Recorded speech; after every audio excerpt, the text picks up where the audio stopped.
How do we start? I guess I could confess to you. You have a confession to make? I do. Not nearly as bad as some of my previous confessions. Okay. But, I feel like this is becoming a running theme where you have preloaded something that throws a wrench into my entire expectation for the episode. But it's a wee twist. What's the wee twist? A bit of a twist. What is the twist? Maybe a zest, if you will. Okay. Just a little flavor? Yeah. So given the topic that we are covering, there's not a whole lot of like input that I have. Because it's a surprise, so I can't prepare anything. Right, that's true. Yeah, because if you've not listened to our previous Razzie nomination reveal episode, we try to keep this shit secret from ourselves and get a real reaction. Did a fairly good job this year. I don't know almost anything. We had two things spoiled for us, I think, overall, right, which we'll talk about before we get into our predictions. But hit me with the zest. So, Zest me. All I really knew is that it was going to hurt. But pain needs context. Okay. So to put the pain of the Razzies in context, I looked up some really bad jokes to hurt us with. So like every couple of nominations, I'll fire off a dad joke at you. This is the best idea you've ever had. That's so sad. So give me a taste before we officially jump in. Give me a little taste of what I can expect. Gee. I've prepared 10, but there are 200 to choose from. Neat. Did I use this one? I don't know if I did or not. I'll say it anyway. The guy who stole my diary just died. My thoughts are with his family. You know, I'm going to have to rescind my previous statement, actually. That one. Yeah, I don't know why. This is not going to be fun. But you know what? This decision's been made. We're rolling with it. Hey, everyone. Welcome to DeRazzled, the podcast where we take award-winning worst films and try to fix them. But today we have a special occasion because we're going to learn who's actually nominated for the 2022 Razzie Awards. Yes, I know it's 2023. Don't give me guff about how award shows work. My name is Joe Nealis. I'm one of your hosts, and with me, as always, is also host Jack Culbertson. Hey, what's up? I did the intro right. You did. I'm very proud. I'm proud of me, too. So, again, we typically go into these things blind because we want to capture our actual reactions to the nominations themselves. But before we actually get to those, we have two things to address. One being the things that we had spoiled for us going in, just so we're being honest about where we're at with our expectations going into the real thing, and also some predictions, because I think just based off our movie knowledge and our general pop culture awareness, we're able to kind of make some predictions about some of these things, given we thought Thunder Force was going to get nominated for all the things last year, and it didn't get nominated for one, so we're not always right. It was nominated in my heart. It was the worst picture in my bones. That's correct. First, we'll cover the things that got spoiled for us. So, first off, probably surprising no one because this took like 24 hours for me to see because it was everywhere. Yeah. The fact that Ryan Kira Armstrong, the 12-year-old girl from the Firestarter remake, was nominated for Worst Actress. In the Razzies, continuing just classy operations. They don't get tired of apologizing, I guess. I feel like they're looking for ways to just jam their foot into their mouth so they can do the apology tour thing at this point. Because like they did it with Bruce Willis last year, which given they probably wouldn't have said a damn thing about Bruce Willis had it not come out that he has aphasia. Right? Yeah. Well, I think I texted you. I'm like, are they doing this on purpose at this point? It starts to feel that way. Because when I tell our friends about this podcast, most of them don't know who the Razzies are, but they're slowly popping up in the news for reasons, and more people are learning what the Razzies are. It used to be that you would find out about the Razzies because you would, for some reason, watch Catwoman, and somebody would tell you, yeah, Halle Berry got an award for how bad this movie was, and she actually accepted it in person. And then you learn later on that she went home and set it on fire, and it's great. Didn't know that. Yes. She apparently went home and burned her Razzie. Good for her. I love that. I love that for her. It's wonderful. But no, now you find out about the Razzies because they do horrible, mean-spirited, classless bullshit. Stop it, guys. And really, if you look at their history, it's not surprising. They've kind of always done that. It's just that it's getting it's getting way less acceptable now, and people are starting to call them on it, which, bravo, good. They need to be called on it, which thankfully they have rescinded that nomination. Ryan Kira Armstrong is no longer a Worst Actress nominee, and they've instituted a minimum age requirement, so you cannot be nominated for a Razzie anymore unless you're 18 years old or older. That is growth that should have happened years ago, but here it is. Should not have come to this. I mean, we covered Mommy Dearest. They literally awarded a worst supporting actress role, or was there like a special like worst child actor role that year? I forget. Remember. They love to do that. They definitely awarded that little girl who played who played Joan Crawford's daughter, though. Oh God. And then the other thing that we had spoiled for us was the fact that Blonde was nominated. The Marilyn Monroe film starring Ana de Armas, which that film's a little confounding to me because she herself is nominated for Best Actress at the Oscars this year for this role, but the film itself has gotten panned in so many ways. Yeah, I'll be interested to see what all Blonde was nominated for by the Razzies. Yes, because I don't know what specifically has been nominated for. Nor do I. However, I don't know for sure, but I assume Morbius was nominated for something. I think that's a very fair assumption. If you just woken up from a coma that's lasted at least 2 years, Morbius, go back to sleep. I'm sorry. Feel free to just go back to sleep. Just fake it. We'll vouch for you. We're doctors, right? Doctors of film. Oh God.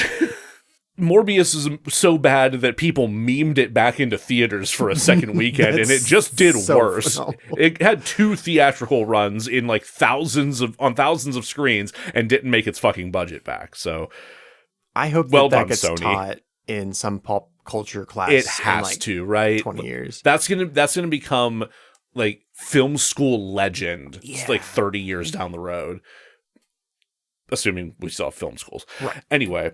Let's talk predictions.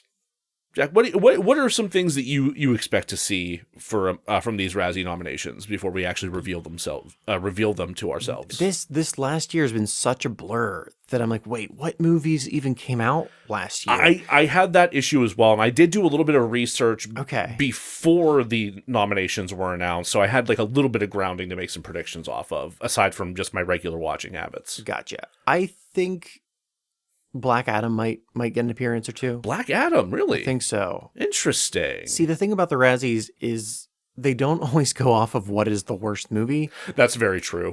But what has the most cultural train wreckedness about it, if that makes sense. I don't know if I would say the reception to Black Adam was a train wreck necessarily, but they could be looking to take The Rock down a peg or two. That mixed with they've been working on the Black Adam movie for so long. That's true. And then it was a big old juicy wet fart that I don't think he would win, but I think I could see a nomination for The Rock. I could potentially see a nomination. I still haven't seen the movie myself, but me neither. There is enough of a negative critical response there that I could see it at least being in the discussions. How about yourself? I've got a bunch of predictions here. I'm going to go through 2 just because one of them's super obvious. One, I think Morbius is going to far and away be nominated for the most Razzies this year out of any film. I think so. So that one I think is probably a really safe bet. The other prediction I'll jump into right now is I think that we're going to see a nomination from both Liam Neeson and Mark Wahlberg, because they each had 2 movies come out this past year that were not very well received. Mark Wahlberg had Me Time, which was a Netflix comedy with him and Kevin Hart, and Father Stew, which is like a inspirational Christian story with Mel Gibson. Oh yeah, that'll definitely get nominated. It feels like Razzie bait. Yeah, it really feels like Razzie bait. And then I forget the names of the films that Liam Neeson did. The posters looked Taken-ish. So shticky for him. What else you got, Jack? I got nothing. You don't have any other predictions? Yeah, no. Oh shit. Didn't spend a whole lot of time thinking about what was awful in the film world. Just everything else. I envy you. Well, I mean, aside from the everything else, because we can't escape it. Okay, so I'll just go through the rest of my predictions here then, and you can tell me what you think of them. I think in a rare show of restraint, that the Razzies are not going to nominate Gina Carano or anything that she's done with the Daily Wire for anything. Okay.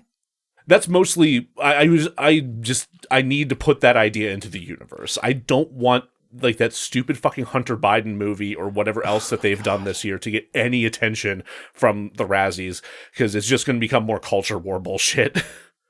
And I can't handle any more culture war bullshit. It's all so dumb. Why does Tucker Carlson want to fuck M&Ms? I don't know. But I live in a dimension where, because of that, I wanted to do like a really bad drunk painting of the M&Ms at like a BDSM club. Nice. And send it to him. Hell yeah. I kind of wish you had done that. Let's see here. Continuing on. If the Redeemer Award is if the Razzie Redeemer Award is offered, I think that Robert Pattinson is going to be nominated for it because of the Batman. Oh, yeah. And I think he's going to be the favorite to win it. And honestly, he should have received it years ago. Like, he's put in enough work outside of Twilight. I mean, I think we've mentioned our deep appreciation for the career trajectories that Daniel Radcliffe, and Elijah Wood have taken post big franchise film success. Yeah. Because they've all just gotten super weird. Swiss Army Man, my dude. I know! Just farting corpse Daniel Radcliffe palling around with Paul Dano. Wonderful. Thank you, Daniels. And a really good performance. Genuinely good performance. It was a real believable corpse. I was touched. And of course, Elijah Wood being just the like weird, like niche horror weirdo that he's become, which is great. And Robert Pattinson just being off the walls ridiculous, but also getting cast in like some of the highest profile roles out of the three of them. It's wild. If they this is a dumb prediction, but if they feature a dumbest pop culture moment special category, Will Smith slapping Chris Rock at the Oscars will certainly be nominated. Yeah, I was just thinking about that earlier. I'm like, why did that even have to happen? It didn't. It genuinely didn't. Next prediction, even though we've had Ryan Kira Armstrong's nomination removed, something in bad taste will still happen. Oh, yeah. Yeah. Oh, I'm certain of it. I was looking through the movies I watched over the last year to see what the worst movie I've watched that was not related to this show. Okay. And what was that? We've already talked about it. Fucking Chippendale. Oh, yeah. Yeah, no, that makes sense. That's probably up there for me, too. I don't know if that's officially the worst one that I watched that wasn't for the show, but... There was a indie horror movie that I watched, but I'm not going to shit on that's the little guy. Yeah. Yeah, no, don't... Yeah, that's...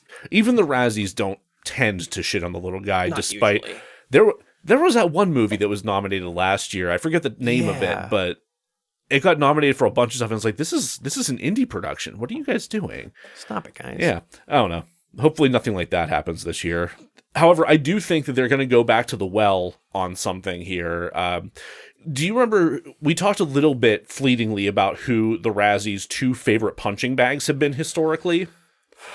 Bruce Willis and Sylvester Stallone. Oh, yes, that's the one I was going for. Okay. Actually, I was thinking Madonna and Sylvester Stallone. Oh, yeah, her too. Even though they have gone for Bruce quite a bit. But no, I was thinking Sylvester Stallone because he had a movie last year that didn't get very well received. I wasn't aware of it until like a couple weeks ago. What was it? That sounds vaguely familiar. It is called Samaritan, where he plays an aged, retired superhero who people thought was long dead. Oh, God. Yeah, and it turns out he wasn't. So take that for what you will. I bet they take the opportunity to nominate Sly again. I imagine as soon as that movie was announced, they all poked their heads up like a bunch of meerkats. Mm-hmm. Just started salivating. Yeah. Hey, Joe. Yes? Where do pirates get their hooks? Where, Jack? Secondhand stores.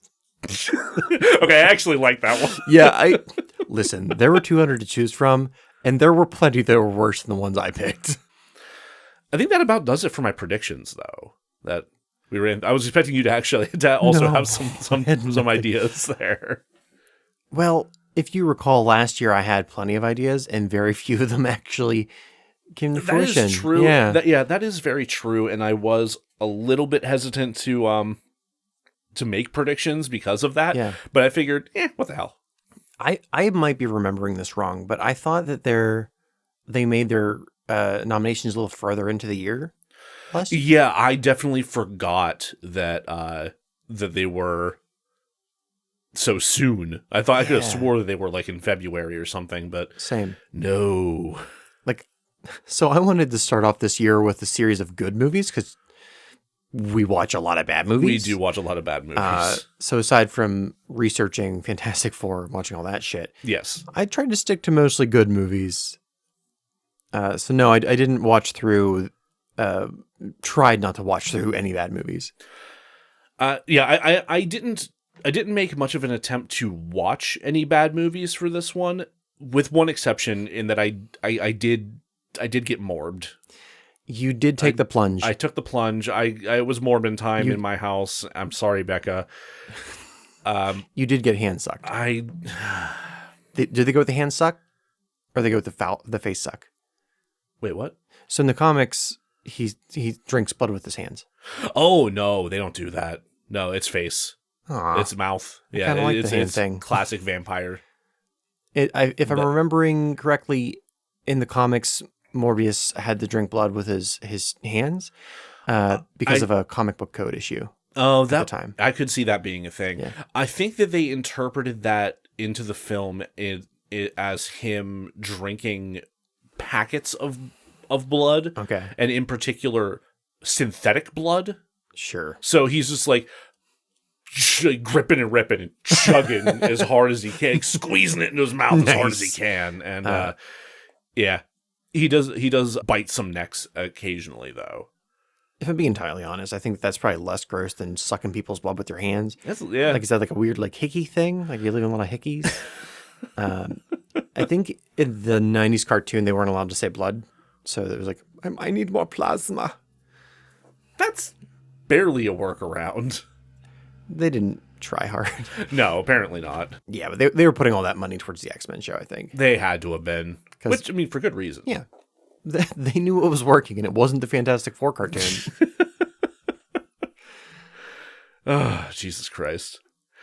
All right, let's take a quick break, then we'll come back, and we will actually talk about the real Razzie nominations. Joe. Yes? Did you know it's easy to convince ladies not to eat Tide Pods, but harder to deter gents? I'm so angry. We'll be right back. Welcome back, everybody. So we have just revealed to ourselves what's been nominated for what at the Razzies this year, and I'm pleasantly surprised. All the nominees are movies. All the nominees are movies. All the nominees are movies. That's more than we can say for last year. Yeah. There's not a Diane the Musical to be found amongst them.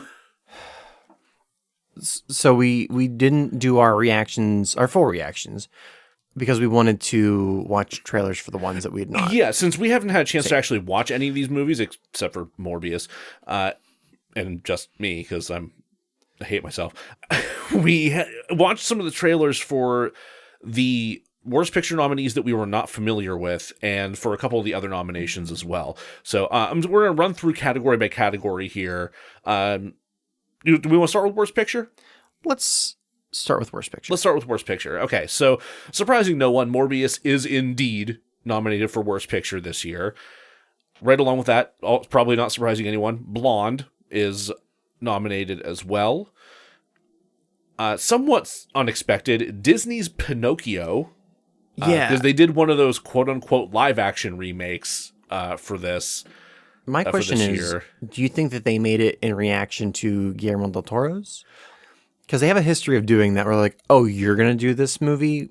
You're going to do a Snow White? Well, I'm going to do Snow White. I mean, maybe, because theirs did beat his to theaters, if I'm not mistaken.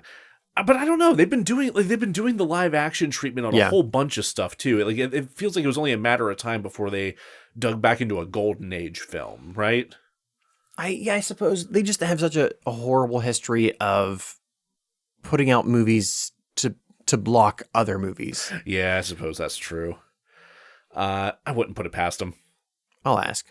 Who are you gonna Walt. ask? Walt? Yeah. You got a line to Walt? Yeah. Oh. Just scream into your freezer.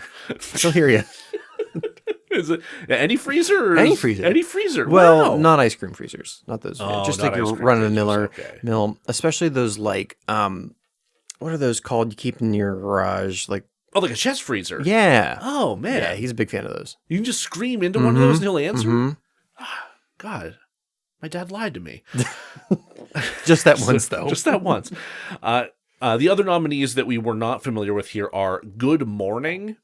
God damn it, that looks fucking That awful. looks so bad. Holy shit. If you're not familiar with this, it is a movie starring and apparently just conceived by one Colson Baker, a.k.a. Machine Who's that? Gun Kelly. Oh, Motherfucking okay. Machine Gun Kelly. God damn it. Joe, I'm old, Yes?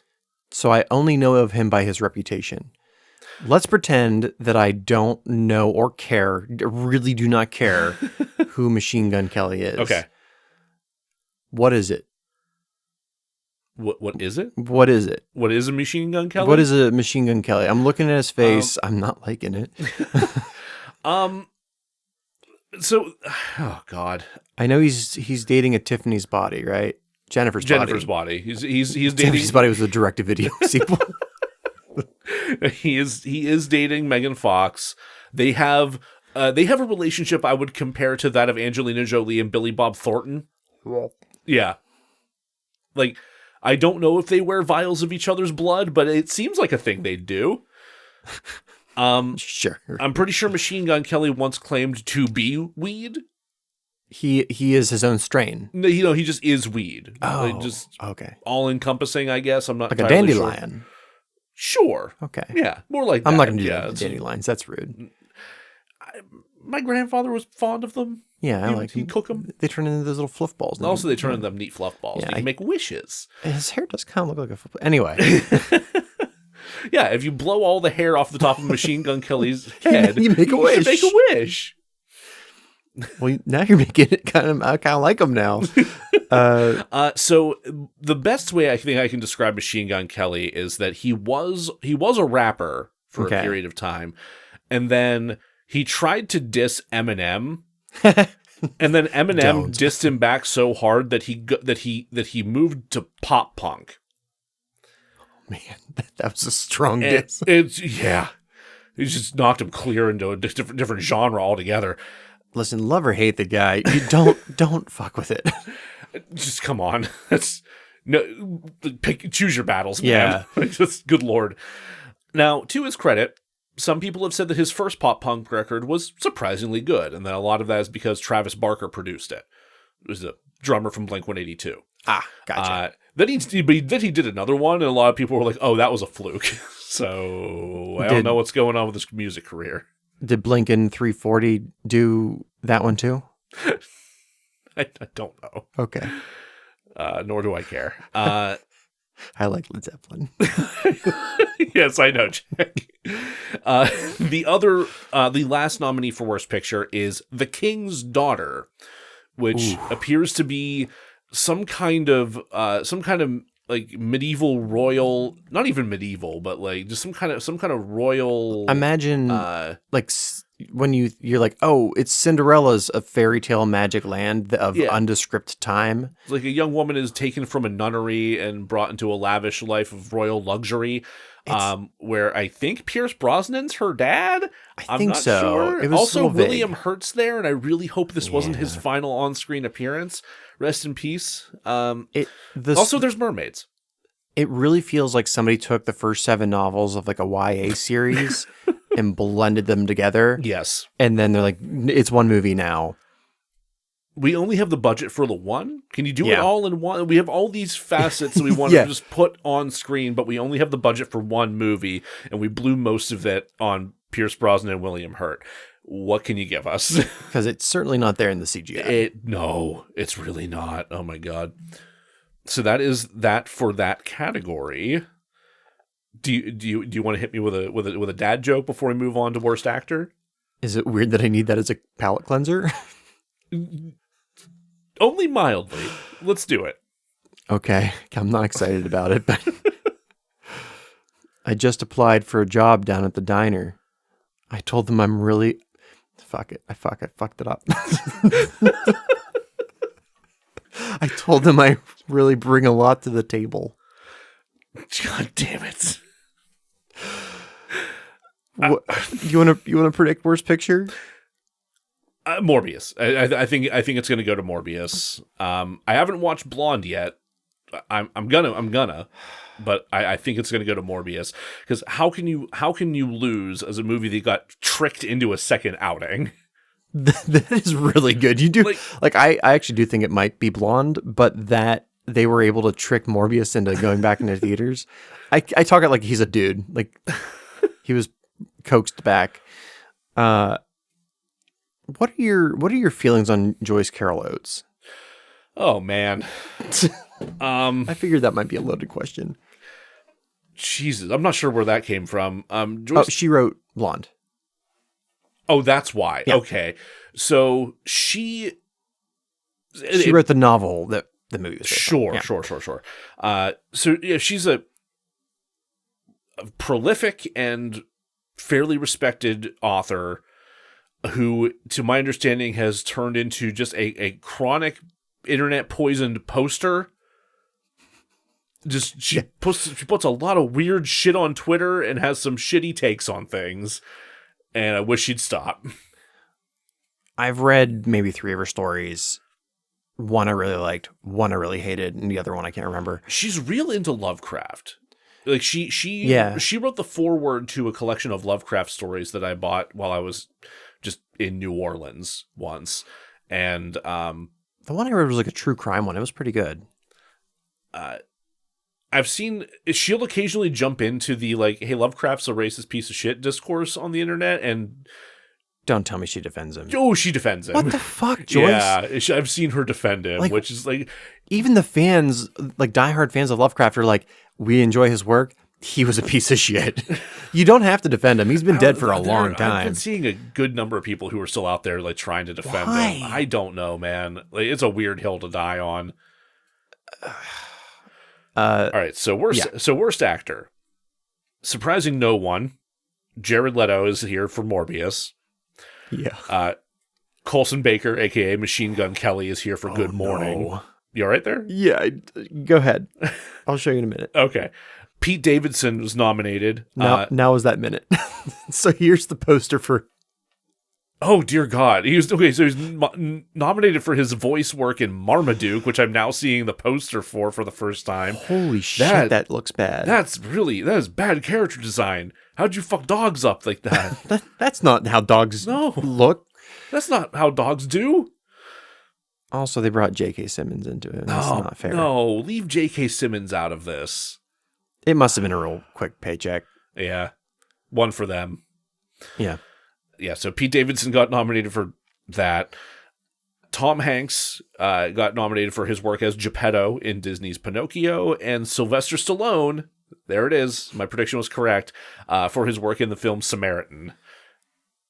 Oof, that poster looks terrible. For Samaritan? Yeah. Yeah.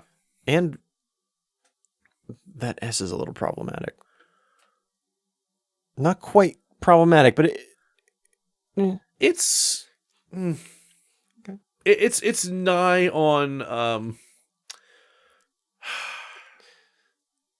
Oh, I just saw his reflection as him in the superhero costume. If you're a World War II historian, that S might seem suggestive. If you tilted it a little bit, just a little bit. Though I'm just gonna jump away from that and remind you of how funny it was that Wes Anderson put those Z's with X's through them for the dudes in Grand Budapest Hotel. Hey, Joe. They're not Z's, you see. Yes? What's a lawyer's favorite drink? What is a lawyer's favorite drink, Jack? A subpoena colada. Get out. Worst actress. Worst actress here. So this list is going to be slightly shorter because they removed the 12-year-old that they tried to shame. So we have Bryce Dallas Howard for Jurassic Park Dominion. I think she's been nominated for all of her work in I think the so, new Jurassic Park movies. I'm not 100% sure about that, but I would not be surprised. Diane Keaton for Mac and Rita, which was something we were not familiar with, but we just watched the trailer for, and my God. It's like a one-person Freaky Friday. It is a one-person Freaky Friday. It's like a 13 going on 30, if you will, but I'll take your word for it. Older. Like they make it's like 13 going on 75. Or 30 going on 75 rather. And it's it looks very bad. It's like both this it's like 13 going on 30 meets Big meets Big Old? probably would have been the better reference. I'm not familiar with this 13 going on 30. I vaguely remember it. Okay. I don't remember the premise aside from young girl becomes older. A young girl suddenly is the older brain. Gotcha. Yeah, something like that. I don't know. You know what I hate about both this and Machine Gun Kelly's movie that I already forgot the name of? Oh, Good Morning with You. Morning, right. Yeah. Fucking hate. Which is a ripoff of an Alkaline Trio album. So also a joke I say to myself every morning. Yeah. It's not funny. No. It's not funny when I do it. No. Also, he had to look up what morning was. He did. That's actually part of the trailer. But both of those movies have like a comedic play on Gen Z that is horrible, awful, absolutely just cringe-inducing. Yeah, it's like TikTok culture, but you're too old to do it. Like yeah. Other nominations in this category are Kaya Scodelario for The King's Daughter and Alicia Silverstone for The Rakhine. Yeah, is that how it said? I'm guessing. I'm absolutely guessing at that pronunciation. It might be Requin. Who knows? It's just Big Shark. Alicia Silverstone. Alicia Silverstone pulls a I can only fit on this door from Titanic and then fights a shark. Yeah, they are. She and I'm assuming her partner are in a little vacation beach house. Yes, that gets separated, floats into the ocean. Somehow is still afloat. Somehow, which like.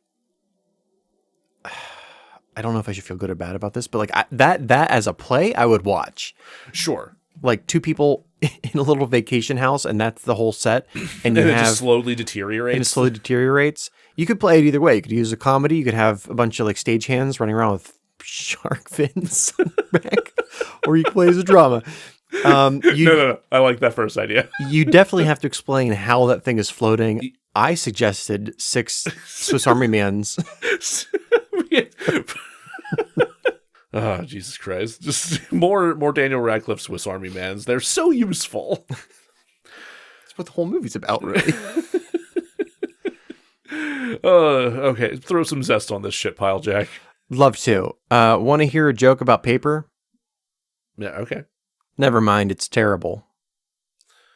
Yeah, the worst part is I've heard that one before. There's a couple that I heard. I hate myself.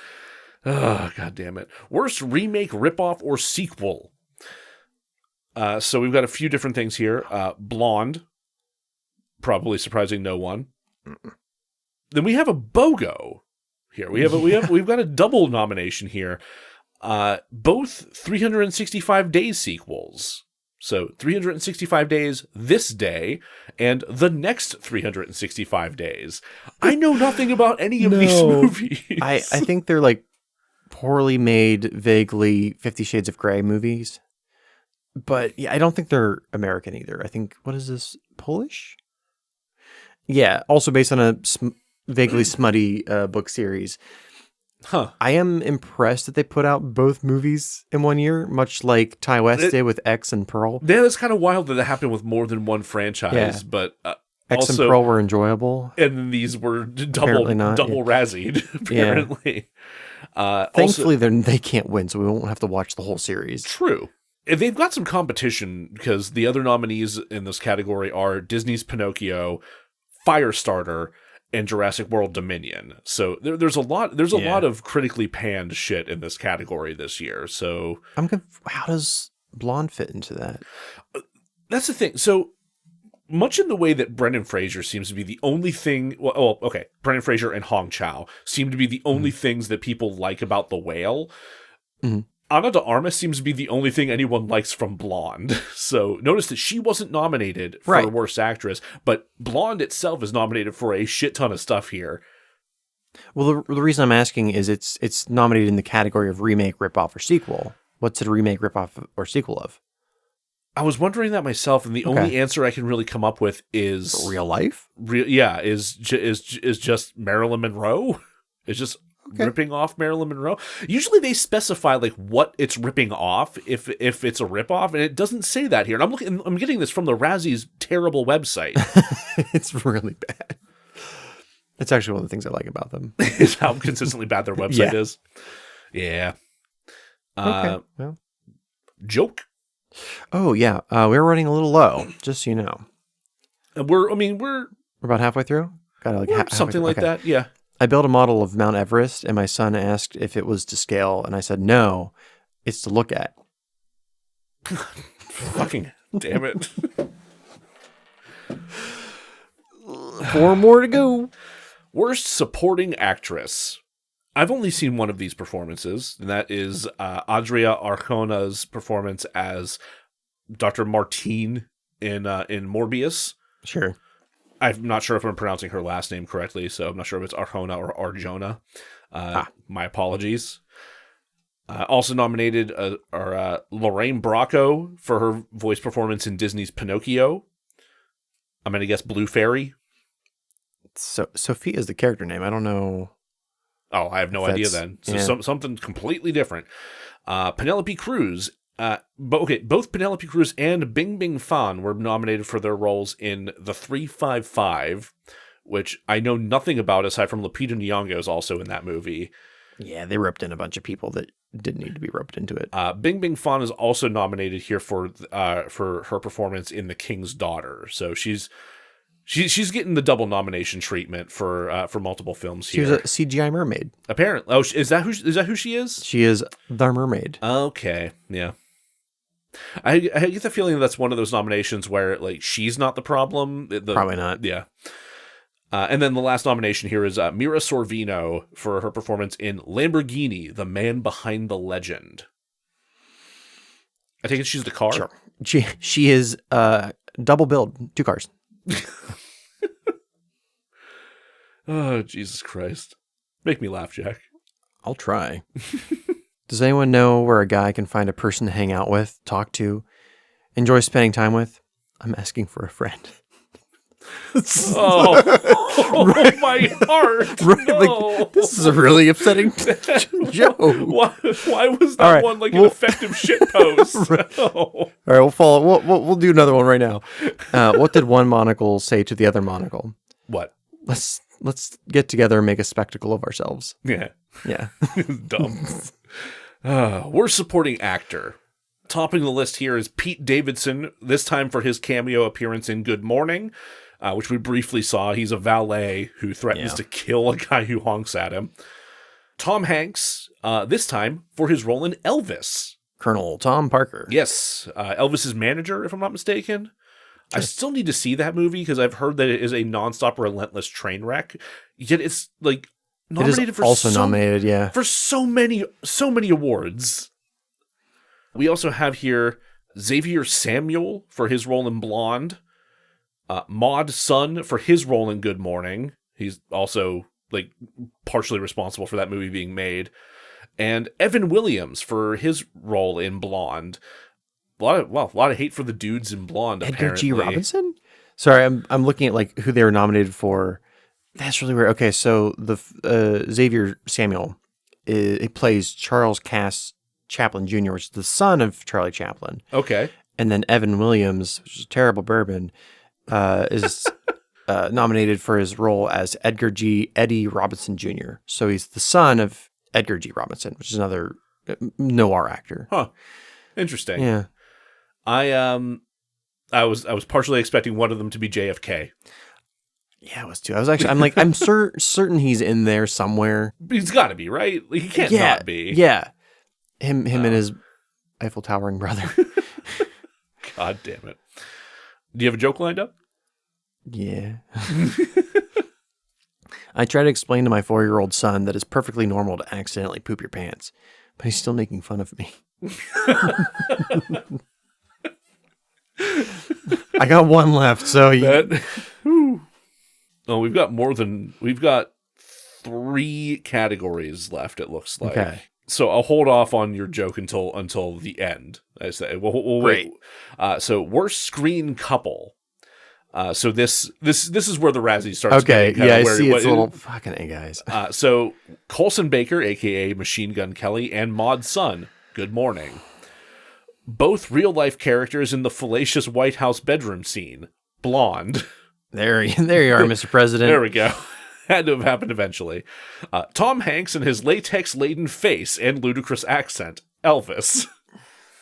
That's not a couple. That's not a couple.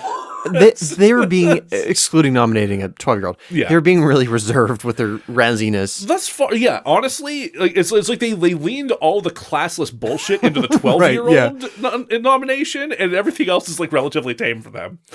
And then you get to the worst screen coupling, like, there you go. There's that's your the flavor. your shtick. Andrew Dominic and his issues with women. Blonde. Jesus Christ. They really didn't like this movie. The two 365 days sequels, both released in 2022. They are themselves a couple. You know what? I'll accept that. Yeah, one. I was like, actually, yeah. Worst director, we've got Judd Apatow for The Bubble, which I will say that did look kind of meh. The poster looks pretty stupid. The poster's kind of stupid, but it also does kind of a good job of like conveying. I don't know what it's about whatsoever. There's a bunch of people making a movie in a bubble. Oh man, I like those I think actors. it's a COVID movie, basically. Fair enough. Yeah. Colson Baker, a.k.a. Machine Gun Kelly, and Maud Sun. Good morning. That's right. They directed this, too. They sure did. Andrew Dominic for Blonde. Daniel Espinosa for Morbius. Surprising no one. And Robert Zemeckis for Disney's Pinocchio. I didn't realize that was Zemeckis. I don't know why he enjoys making bad CGI movies so much. Just his forte, I guess. I don't recognize any of the other movies by the director of Morbius. I haven't looked. He did a spy thriller called Child 44. He did this like sci-fi horror movie called Life with Jake Gyllenhaal, which I recall didn't do super well either. I vaguely remember hearing about that one, but yeah, I can't say that I have seen it or know anything about the plot or anything. Well, nothing about his resume screams do the vampire movie. He must have really wowed somebody in that pitch. Okay, last category, worst screenplay. Blonde, written for the screen by Andrew Dominic, adapted from the bio novel by Joyce Carol Oates. Sure. They couldn't just put biography? It's bio novel? Well, because it's not real. There's been a lot of claims it's like half of it's bullshit. That's sure. Okay. Disney's Pinocchio, screenplay by Robert Zemeckis and Chris Weitz, not authorized by the estate of Carlo Collodi. What? He's the guy who wrote the original Pinocchio stories. Oh, okay, gotcha. Yeah, I'm not surprised that it was not authorized. That I wonder if he authorized the original Pinocchio, because those Pinocchio stories came out in the 1800s. So I'm not late 1800s. But okay, interesting. Yeah. I know very little about Pinocchio. It's probably one of my least enjoyed Disney films. I just watched it again recently, and it's not bad. Yeah. It's a little terrifying at some points, particularly when the kid's turning into a donkey and shouting for his mother. I've fallen asleep pretty much every time I've watched it. Yeah, I mean, I can see how that would happen too. Good Morning, written by Machine Gun Kelly and Maud Sun. Jurassic World Dominion, screenplay by Emily Carmichael and Colin Trevorrow, story by Trevorrow and Derek Connolly. And, surprising no one, Morbius, screen story and screenplay by Matt Sazama and Burke Sharpless. Sorry, I need to repeat that name. Burke Sharpless. That is a hell of a name. That is an astounding name. How is he not in porn? He's done right. Well, his writing credits are all pretty rough. He did The Last Witch Hunter, Gods of Egypt. His name feels like something that they would shout out during Space Mutiny on MST3K.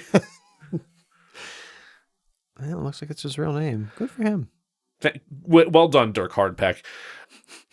So, yeah, I was wrong. Morbius did not get the most nominations. Blonde did. Blonde did. Yeah, 8 nominations for Blonde. Worst Picture, 2 for Worst Supporting Actor, 2 for Screen Couples, Remake, Director, and Screenplay. 7 nominations for Good Morning, 6 for Pinocchio, 5 for Morbius, 3 for The King's Daughter. Absolutely staggering that Morbius didn't do worse, I guess, in terms of the nominations. It really, it makes me question my prediction that Morbius is going to win a little bit. Like, was Blonde that fucking bad? I've meant to watch. It was originally on my watch list I make every year, but then after seeing everything about it and hearing that it was, mostly fictional, you benched it. Yeah. And that it was long, and that's the main reason. I think it's fairly long. How long are we talking here? 3-ish hours, I think. Okay, no, I still need to watch RRR. Come on, guys. Right. That's just... You can't keep throwing 3-hour movies at me unexpectedly. I need some notice. I need to schedule a day off. Like... And I like 3-hour movies sometimes. I'm almost hoping it wins so I have a reason to watch it. Oh, it's 2 hours and 46 minutes. Oh, that's not quite as bad. I mean, it's still long. Right. I mean, I just watched Wakanda Forever before coming here, and that was about that long. Yeah. Yeah, but not miserable. It was good. I really liked it. I'll probably end up watching Blonde. It's like the time period I enjoy, but also that makes it worse in a lot of ways. Yeah, because you're going to be keying into a lot of like the history of it and the stuff that did, and you'll know some of the things that did and didn't happen. You'll be able to really have feelings about that. Oh, man, the actor who played JFK looks like a Kmart version of a Kennedy. Oh, man. Yeah. No, we have Kennedys at home. Right, yeah. Just, oh, man. Yeah. Is it bad that I kind of want to watch Good Morning just so I can see that guy get bit by that fake-ass snake in context? Yeah, we didn't mention that, like, we watched the trailer and there's like 1 or 2 actual laughs. There are 1 or 2 actual laughs in that trailer. The one of them being at the very end of the trailer. It's like Drake's got a snake. It's like, I don't think that's Drake. And then this like comedically shitty snake prop comes in from the side of the screen, bites this guy in the clavicle, and he's just bleeding profusely, and he's just screaming, and it's hilarious. Like you can see the outline of the puppeteer's hand inside the snake. Absolutely. To the point where I'm like, oh, I should do that in a movie at some point. It's really fun. Honestly, I'm surprised we didn't already do that in a Knife Breaker movie. All right, so we've gotten our tastes of what to expect from the Razzies. The official Razzies will be done Saturday, March 11th. We will hopefully have an episode out covering that. Oh, yeah. Shortly thereafter.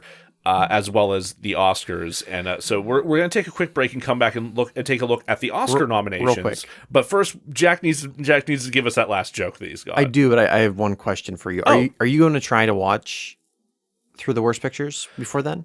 I'm going to try to watch at least a couple of them, just so that I'm prepared ahead of time, and not caught wildly off guard like we were last year. Ugh. Okay, I'll try to watch a couple. There's a couple on here. I'm like, I won't watch them unless I have to. But, I just read that someone in London gets stabbed every 52 seconds. Poor bastard.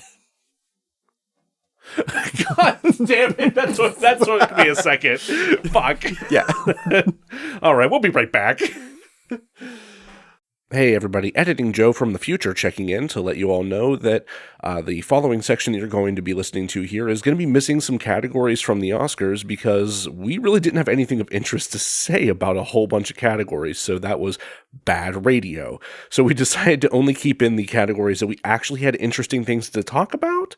So sorry to any of those categories that got removed. They will be included in a Deleted Scenes episode in the future, so if you feel bad about us not talking about visual effects or whatever, you'll get to hear those listed at some point. So don't worry about it. They're there. We did do that thing, but we hope you enjoy this last part of this episode. Welcome back, everybody.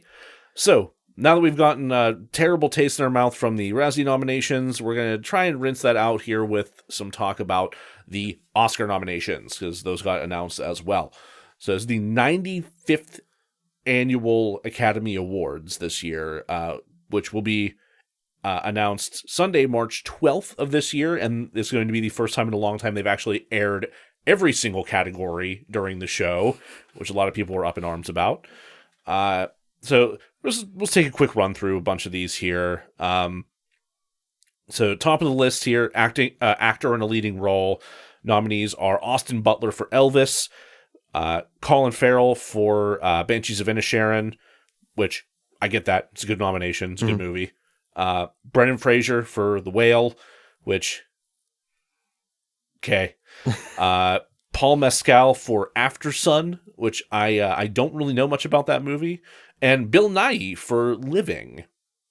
Good for him. Which I don't know if they're letting us know that he's still alive. Right. If so, great. I love him. Good luck to you. He's 73. I thought he was older than that. Nope. No, he looks like it sometimes, but... I'm sorry, Bill. I did not mean to be ageist toward you. He was a squid that one time. He was a squid that one time. That's very true. What a guy. What a God, squid. I feel like I need to watch The Whale just to tell all of my friends who refuse to watch it, because there's a good chunk of my friends who are like, I will never watch it. Yes.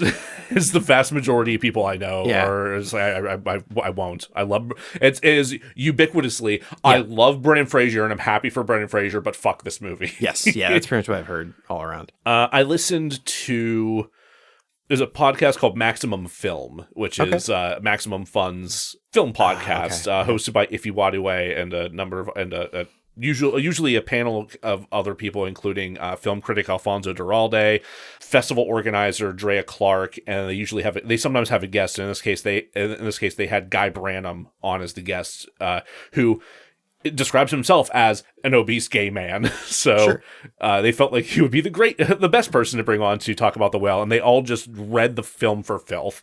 Oh, really? Oh, they all hated it. Every last one of them just absolutely loathed that. The way they put it was in terms of like how good Brendan Fraser is. Yeah. They said that nobody, including the people who made this movie, give a shit about this character. The only person in the world that sees him as a human is Brendan Fraser, and that's why the performance works. Okay, that makes me want to watch it more, but also kind of makes my mouth feel slimy. It makes me happy for him that he's going to be able to move on from this and like with some acclaim and some prestige and take his fucking career back. I'm thrilled about that. I hate that it had to be this. I agree with these things. Actor in a supporting role. We've got Brendan Gleeson for Banshees of Inisherin. I hope they were able to put his fingers back on. Brian Tyree Henry for Causeway, which I've not seen Causeway, but fuck was he good in Bullet Train. Oh yeah. No, he might have been the best part for me. He might have been the best part of Bullet Train, honestly. If it's not him, it's him and Aaron Taylor Johnson together. Either him or the two of them. The two of them together. Right. Yeah. It's so good. Judd Hirsch for The Fabelmans, which good for Judd Hirsch. If I'm not mistaken, him getting nominated for this sets a new record for longest gap between Oscar nominations. No kidding. Yeah, I'm pretty sure. Barry Keoghan for Banshees of Inisherin, and he honestly steals some of his scenes in that fucking movie. I was talking to Scott, Ramming Speed Pictures, Scott. Yes. The other night about it, and Steve McQueen did this interview where he was talking about how he became famous. Yeah. Besides looks, like be good looking. A handsome gent. Yeah. So he would be in these scenes with these very stoic, strong men. And he would always make sure to do some kind of hand motion, either like pick at his ear or like, rub his head. Oh, and Barry Keoghan absolutely does that throughout this whole fucking movie. He's just the twitchiest fucker. And it works. It works really well for his character. It really does. Like, he's such a weird little guy. Like, it doesn't feel like he's trying to steal Steve's scene. No, it doesn't. It doesn't feel like that. But I feel like he does. Like his performance is just that good. But I don't think any of them are going to win because Ke Huy Quan. Yeah, I mean, I just watched Everything Everywhere over the weekend because my sisters had not seen it. So I brought them over and we watched it, and it just gets better every time I watch it. He's so fucking good. I want to rewatch it so I can. There's so much packed into that fucking movie. Yes, it's very dense and very fast and very good, and it just makes me so happy. But no, everyone in this category, I would be happy to see win. If it weren't for how fucking great Ke Huy Quan is in as Waymond in Everything Everywhere All at Once, I would say this would be a really fucking tight race, because holy shit, there's just some amazing actors. Just it is his year though, I think. Actress in a leading role, we've got Cate Blanchett for Tar, Ana de Armas for Blonde, which is becoming more and more bewildering to me the more I learn about how bad everyone thinks this movie is. Andrea Riseborough for To Leslie, Michelle Williams for The Fabelmans, and Michelle Yeoh for Everything Everywhere All at Once. Is now a good time to elaborate on the controversy? This would absolutely be the time to elaborate on that controversy. If you're not aware, well, I mean, you're probably somewhat aware, because when I said Andrea Riseborough for To Leslie, you probably went, fucking what? Right. So she got nominated basically through a word-of-mouth campaign from all of her celebrity friends, like Gwyneth Paltrow, and I forget who else. I just remember Gwyneth Paltrow's name was on there. A lot of them really went to bat for her on social media and whatnot, not directly trying to cajole Oscar Academy voters, sure, because that's not allowed. You can't do that. But just on social media, talking up her performance, because apparently she's fantastic in this movie, and it's kind of her as an actress. She's really good. Well, you just reminded me of all the shit that she's been in. It's I have seen her in things. She is really good. Because she's really good in Birdman. She's good in Mandy. She's good in all she's a very versatile actress, and apparently this is the performance of her fucking life. And it's a smaller indie production too. So to get that kind of recognition is kind of wild. But the controversy is that, well, it's kind of twofold. It's one, did the campaign itself violate or skirt Academy rules in some fashion? Was this an inappropriate campaign that got her nominated? And also, did she actually deserve that whenever there were such major performances, critically lauded performances by Black women this year, particularly Viola Davis in The Woman King, and that didn't get nominated? No, it didn't. Oh my God. And Danielle Deadwyler in Till. Really? Yeah. Both of those performances got a lot of love from critics and audiences, and they weren't nominated at all. So, how do you pronounce Ana de Armas? Ana de Armas? Yeah. Her performance must kick fucking ass. She must be an amazing Marilyn Monroe or something. Because why? Yeah, because that's the other thing. Is these Black women didn't get nominated, but she got nominated for this movie that she seems to be the only good thing about. Yeah, I almost kind of is Cuban though. Sure, yeah, she's not white, but it's still strange. Right. Now I got it's still strange. It's as soon as you take the pressure off of the Oscars to nominate more Black people, they just stop nominating Black people. Right. It's going to be a big hashtag Oscar so white year because of this. Have we looked into how you become a person who votes for an Oscar? I don't think we have, actually. Okay. I don't know what that entails. I don't either. I would love to know, and I would love to be able to have some kind of say in that. That'd be amazing. Same. I know how you can for the Razzies. Yeah, you pay him $40 or whatever. Yeah. If somebody wants to donate $40, we'll happily join the committee. Yeah, maybe if we launch our Patreon, that'd be one of the levels. Yeah. Oh boy. When we talk about who won the Razzies, we can talk about that. So there's a little, palate cleanser. Absolutely. Actress in a supporting role. We have Angela Bassett for Black Panther Wakanda Forever. Hong Chow for The Whale, but in my mind is for The Menu, because that role is going to forever live with me. Holy shit. Carrie Condon for The Banshees of Inisherin. She was great. So she was very good in that. Broke my heart. Jamie Lee Curtis for Everything Everywhere All at Once, and Stephanie Sue for Everything Everywhere All at Once. I'm honestly... Actually, it's a really good set of nominations. It's a really good set of nominations. And like, and now that I've seen Black Panther Wakanda Forever and I have mentally substituted the menu for The Whale, I've seen all these performances. Right, yeah. I just did the same thing. I was like, yeah, really good. Tortillas deliciosas. I won't say what happens in the scene because I won't ruin it. No. But the scene with Carrie Condon and and Barry Keoghan. Oh, my heart. Oh, my God. It's so good, but it's so sad. Oh. I like love-hate Martin McDonagh. Yeah. I love him because he's an excellent writer. I hate him because he hurts my heart. Always. His movie's really good, but you're mean and hurt my feelings. Oh, my God. If I'm not mistaken, this is Jamie Lee Curtis's first Oscar nomination. That's really weird to think about. It is. But it's very strange to think about. She even thinks it's very strange to think about. I saw a quote from her earlier about how she, like, you know, she mostly did horror movies for a while, and then she sold yogurt that made you shit yourself. And her words. You know what? I can see her saying that. I love her. She's fantastic. Okay, so since we've both seen all of these movies for substituting the menu for The Whale, who do you think deserves it? So Angela Bassett has the momentum awards wise, because most of these people have been nominated in every award show that's happened thus far. The Golden Globes, Critics' Choice, BAFTAs, whatever. She's been cleaning up. Is the only actor from an MCU film to win an individual award for her performance. Isn't like effects or something. It wasn't for effects or makeup or anything. It is strictly her performance. And like now that I've seen it, I get it. It's a damn good performance. I think that she's probably got a good shot at getting this. Yeah. I really wanted to go to Stephanie Sue though.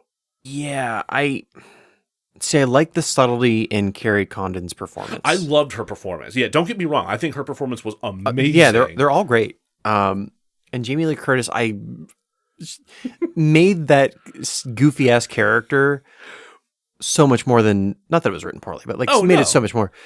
I think they did a really good job script wise of like slowly giving that character more dimension, and I think she did such a great job contributing to that and leaning into it. Because if I'm not mistaken, she's largely responsible for a lot of the design, like the wardrobe choices and whatnot of that character. I remember hearing that. She would come on to set every day, according to the Daniels, and just have a new idea about like what her character should look like. About like her wrist brace and the fact that she's wearing a bracelet over it, which is so perfect. That was all her. That was 100% Jamie Lee Curtis. I really hope that it was also her idea to have a similar style brace on her ankle whenever she's playing piano with her feet. God, it's a fucking good movie. God, I'm really excited to see what they do next. Give me more Daniels. Okay, personally, the one I enjoyed the most as like a director, probably Carrie Condon. Yeah, I can understand that. Given my tastes in what I like to write and direct, if I had to choose a best, which is weird because I'm like I like them all quite a bit. Oh shit, Jamie Lee Curtis. Do you think Jamie Lee Curtis? See, I think I lean Stephanie Sue over the Jamie Lee Curtis. It's like my second. Bit. It's so hard. They're all so good. Yeah. Oh. All right, moving on. Yes. Animated feature film: Guillermo del Toro's Pinocchio. Marcel the Shell with Shoes On. Yeah. I'm so glad that a feature film came from that little internet bit. Just Puss in Boots, The Last Wish, The Sea Beast, which I know nothing about, and Turning Red. Interesting choice. So I've heard you. I mean, you've specifically told me that Marcel the Shell is delightful. It is delightful. I've not seen it. Will make you sad. Sure. The only ones from this list that I've seen are Del Toro's Pinocchio, which I watched after our Best of 2022 episode. Otherwise, I absolutely would have had effusive praise for it during that, because it's fucking great. I somehow have not gotten a chance to watch it, and I know I'm going to like it. It's dark, Pinocchio compares himself to Jesus at one point. Fascinating. I'm not going to give you more context on that. Great. Mussolini is voiced by SpongeBob. Okay, well, that whole sentence is confounding. Yep. I'm just going to let you watch it. really excited. It has a very dark ending, as you would expect. Sure. It has a very dark lots of things, as you would expect from Right. Guillermo del Toro. And it's beautiful the whole way through. It's absolutely fucking stunning. He used to be a director, like when I was young, he used to be a director that I'm like, I enjoy his style. He's not hitting it for me. And then his last like 5 movies have all been like, they've holy shit. really nailed it. Yeah, he's amazing. I love this guy.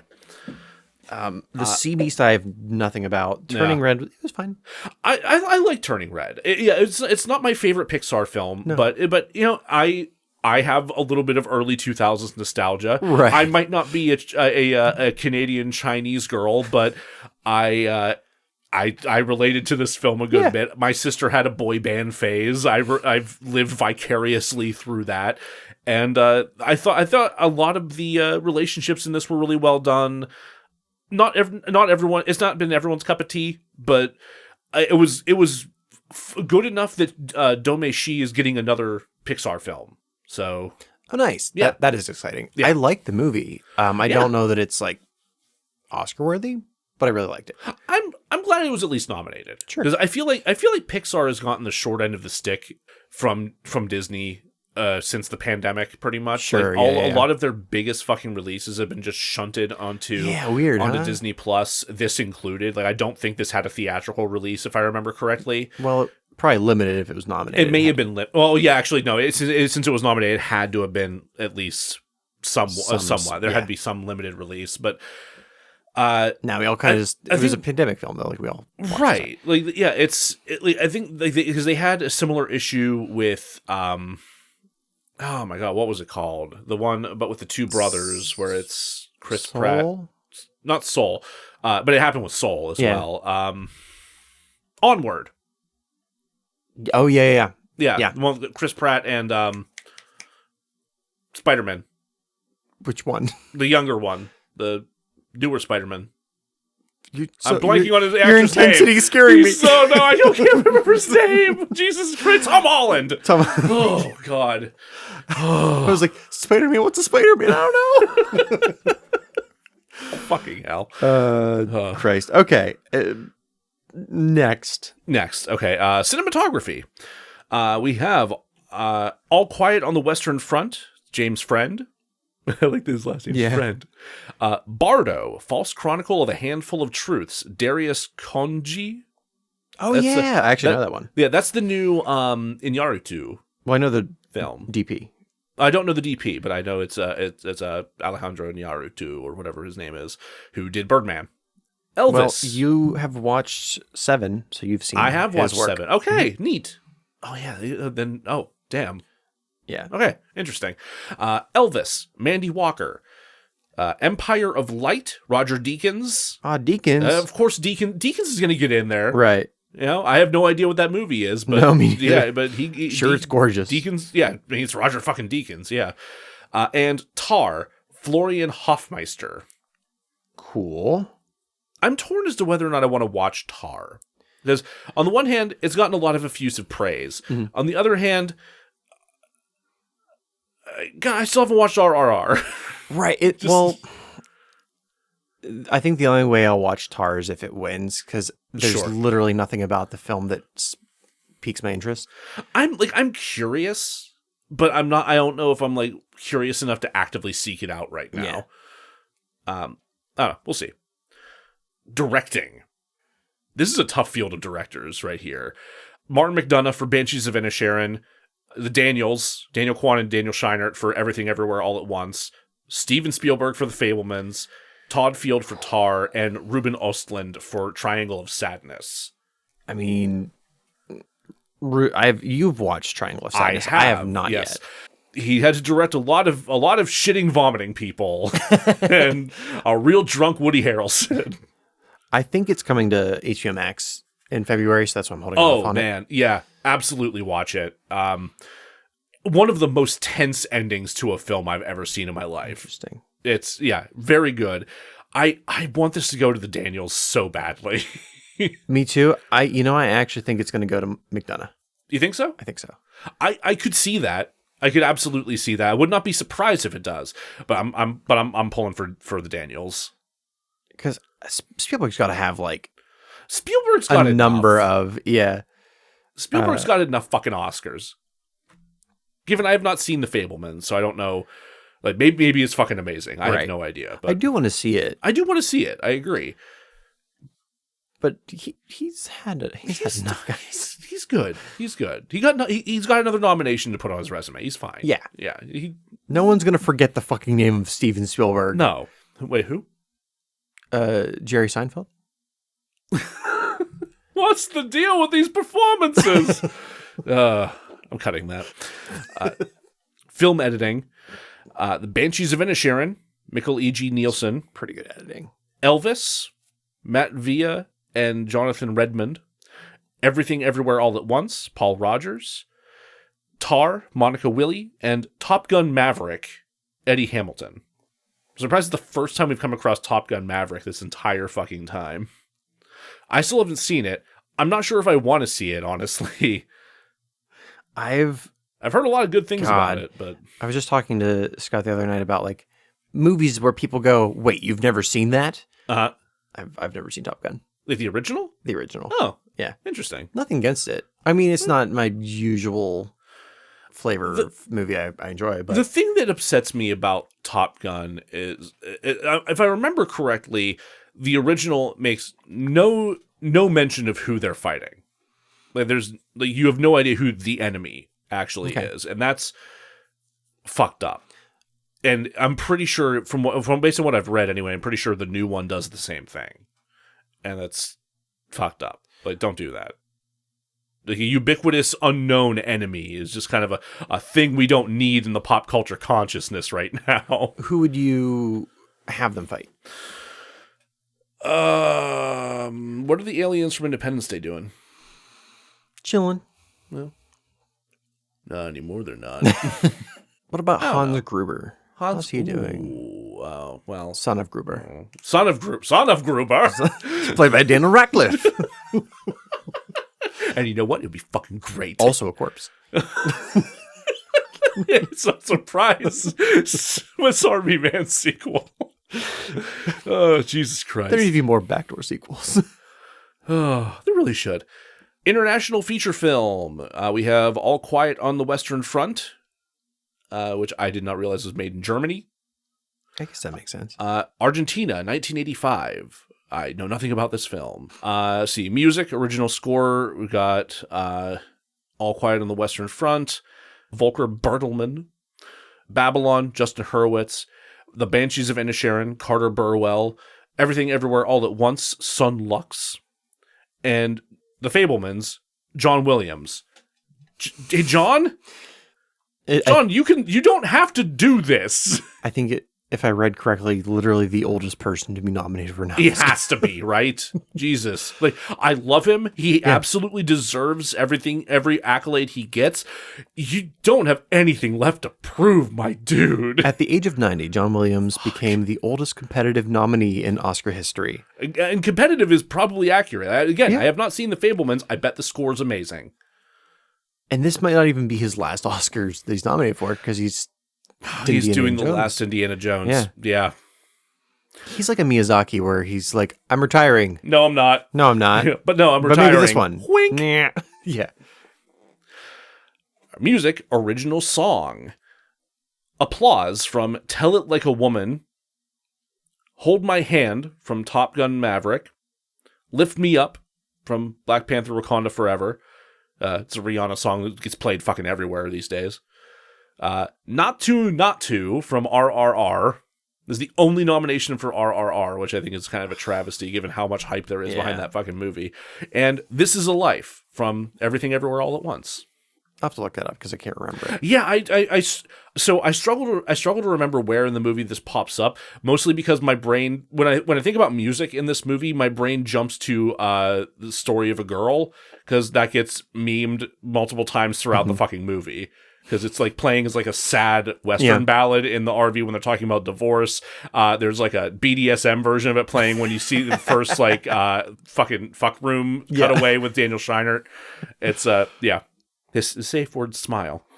Fucking A, guys. Best picture. So All Quiet on the Western Front, Avatar: The Way of Water, Banshees of Inisherin, Elvis, Everything Everywhere All at Once, The Fabelmans, Tar, Top Gun Maverick, Triangle of Sadness, and Women Talking, which I'm a little surprised is the first time we've seen women talking mentioned throughout any of these nominations.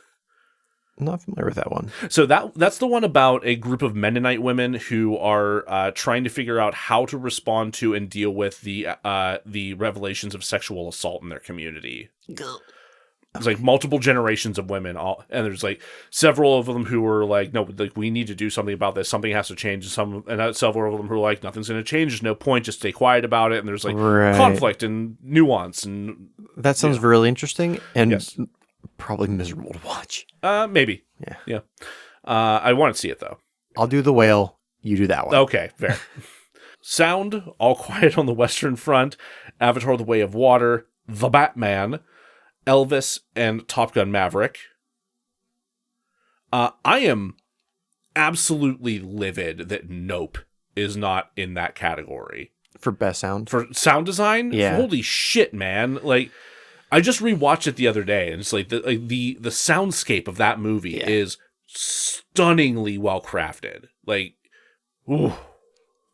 It didn't get any nominations. It didn't get a single fucking nomination, which is also ridiculous. criminal. Writing: adapted screenplay. We have All Quiet on the Western Front, Glass Onion, a Knives Out mystery, Living, Top Gun Maverick, and Women Talking. I think it's weird a little bit that a sequel to an original property done by the same writer and director is considered adapted. You're talking about Top Gun? No, I'm talking about Glass Onion. Oh, yeah, because it's a wholly weird. Original story with only one shared character. Yeah, and it's wildly different. It kind of feels like they wanted to nominate Glass Onion for something, but didn't want to nominate for anything else. Yeah, basically. Yeah, but apparently that's like a rule with the Oscars. Like, if a sequel is just immediately counted as adapted, no matter what. Huh. Interesting. Which, yeah, I don't know. And finally, writing original screenplay: The Banshees of Inisherin, Everything Everywhere All at Once, The Fabelmans, Tar, and Triangle of Sadness. I would have listed who wrote them, but the directors all wrote them in this case. With the exception of The Fabelmans, that was written by Steven Spielberg and Tony Kushner.